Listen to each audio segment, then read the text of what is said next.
Naval Station, Roosevelt Roads, Puerto Rico. I lived here from 1995 to 1998. My dad was in the Navy, and this was the first time we lived outside of Virginia that I can remember. I was, I believe, not from the ages of 10 to 12 from in Puerto Rico. Home can be produced by an institution powerful enough to dissolve it overnight, and that's kind of the running theme here. What started out as a Navy base, or at least we'll talk about before it was a Navy base, but what started out as a Navy base became a frequent flashpoint in its history. A clash between the locals and the U.S. federal government.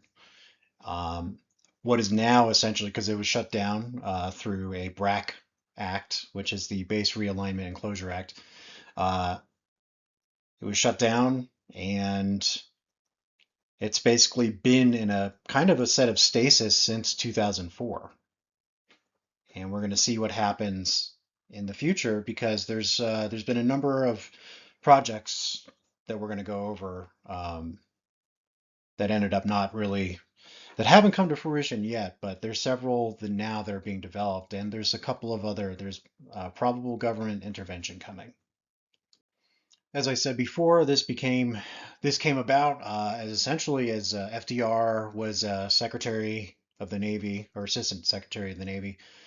Saw the land in 1919 after World War I, identified it as a strategic area, and when World War II came about, he used the Wartime Powers Act to basically annex all of that land. Technically, it was Puerto Rican public land, but people were my understanding is people were bribed. It was relatively low population zone. The residents were relocated without compensation, as far as I know. This also happened on a larger scale on Vieques Island, which we'll talk about in a little bit. Um, but same idea. And then from there, relatively unpopulated, but then this became one of the largest U.S. naval facilities in the world, and certainly the largest in the region. There's other airfields, bases, and that sort of thing, but none close enough to the scale that this provides, even to this day, still even partially open. So yeah. So there's one thing. This place was a paradise, no question, and is a paradise still. It's just it hasn't been the infrastructure is slowly eroding. But when I talk to people about this place, when I've people who have lived there, they always, that's like the running theme is they say, this is the happiest I have ever been, or almost. And certainly I was a very happy kid living there. There was all kind of, life wasn't perfect or anything like that by any means, but it was a very joyous time to be a kid that was interested in animals and nature and that sort of thing because you could just, I could walk across the street when it took us a while to get to our final home that we lived at on base. We lived off base for 6 or 7 months, and that was a fun time too, because a lot of the kids that I went to school with were living next door to me too. And then we were eventually able to, we had to shower on base and that sort of thing, just because water was frequently out. We frequently had power outages and that sort of thing. Um, so we would go, take showers on base, and we did that for a half year, and we finally got on base. And that was you still had water shortages and that sort of thing, but none of that was a big deal. We were pretty happy there. We would go to the beach all the time. We would go to the pools that were provided on the base. There was a library, just a massive library. And the funny thing about that was, um, the books from there were all from like the 1960s and 70s. And I mean, that was just like what you did. You just like my mom would take us to the library or the communities. There was like a community center there, and then eventually like the schools were super nice. Everything about it was just this like gorgeous, like well planned, well funded area. As far as the base itself, and it's certain it just what a great time. So these are photos from my little brother's urban exploration because he felt the same way I did about living there, and our time there and everything else. Nothing but fond, happy memories. Um, when I was so I we were both military kids, obviously, and these are pictures of the what's called the NEX, which is the exchange. Essentially, that's a large general store on military bases. Different military branches call it different things, but yeah, it operates as a general store. You had pizza, ice cream, all clothing stores, toy store, all the works in there. Those are the and it really was just like you could ride your bike there and that sort of thing. It was just a fun time. And you felt very safe. We were on a military base. There were police or whatever the military equivalent to that there. Shore Patrol, I believe, is called in the Navy. Um, and the thing is, this was all well funded. That's frequently, we'll get into it a little bit more later, but the way the this was allowed to exist was essentially like a lot of extra funding, a lot of extra funding and a lot of this sort of thing wouldn't just sprout out of the ground. This is very much a planned sort of thing, and certainly I was part of that as a military kid serving there because I think at its peak the base had about between 7 to 8,000 people working directly for, as in military and civilian personnel. And then when the base closed, it was probably about half that number by the time the base closed. And there was frequent times where that base was plussed up and plussed down as needs and funding required because it is, the big thing that's kind of sad about the 2004 closure was because it happened so quickly. Um, and so many things in the previous about decade were devoted to improving the area. They had all new housing. They had an entirely new temporary housing complex because that was one of the big issues was when you got there you had to live off base because there just wasn't available housing. And there was a lot of issues with that, just logistically speaking, and you weren't sure. There was problems with like landlords trying to gouge people, as happens in the U.S. as well, or CONUS or whatever you want to call it, inside the continental U.S. So yeah, they that was very much a planned, intentional community.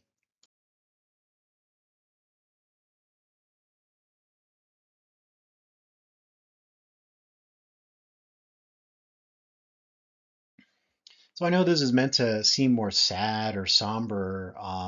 What the home became. This is what my brother found in 2021 when he went there. This is our old house on 2 San Jacinto Drive in um, the officers' housing area of the base, and we lived here for about 2 years, and it was just bliss. It was a lot of fun. There's a lot like our friends used to come over in the backyard. My brother wasn't able to take any pictures of it because unfortunately, um, it's all overgrown. But my dad built a playground in the back of our yard, which you wouldn't be able to see from here, unfortunately.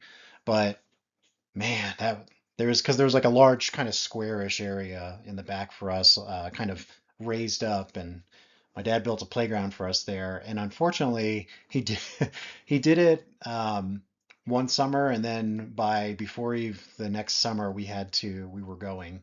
We had to be posted, as the life of a military brat. I always wondered what happened to that playground. And my brother, when he went there and he explored, he said he couldn't see it. There was nothing there. So I don't know because I know unfortunately the play there was our we certainly used and abused that playground that he built. Um, we pretended it was like a spaceship or whatever, whatever you want to do on that day. And that was the fun of being a young teenager at the time. And man, I really hammed up some of this stuff, some of the whatever. So I'm getting a little extemporaneous. But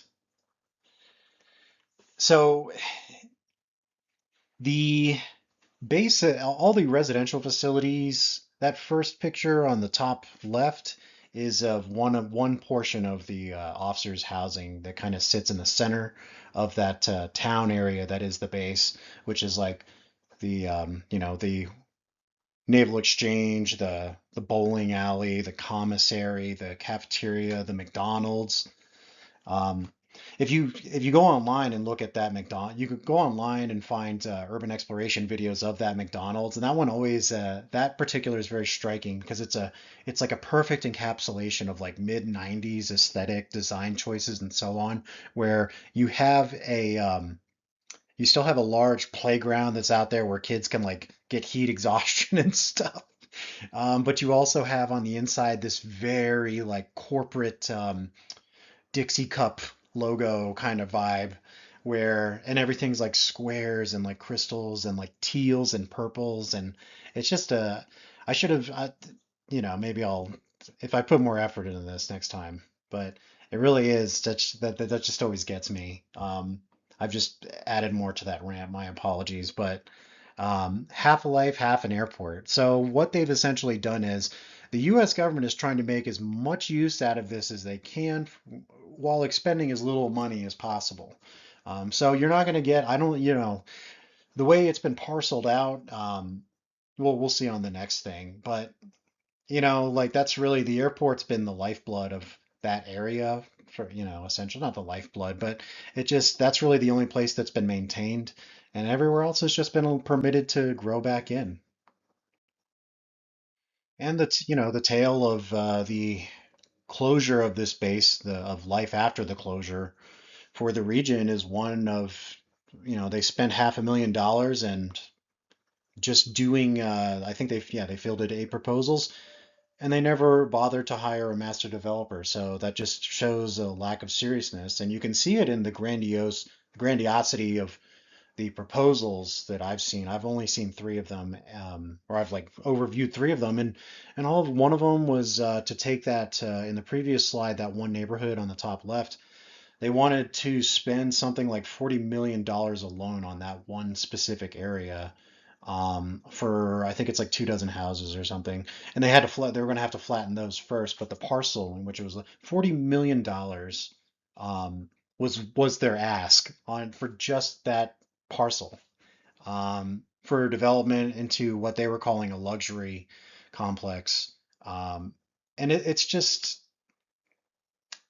not, it just hasn't been serious.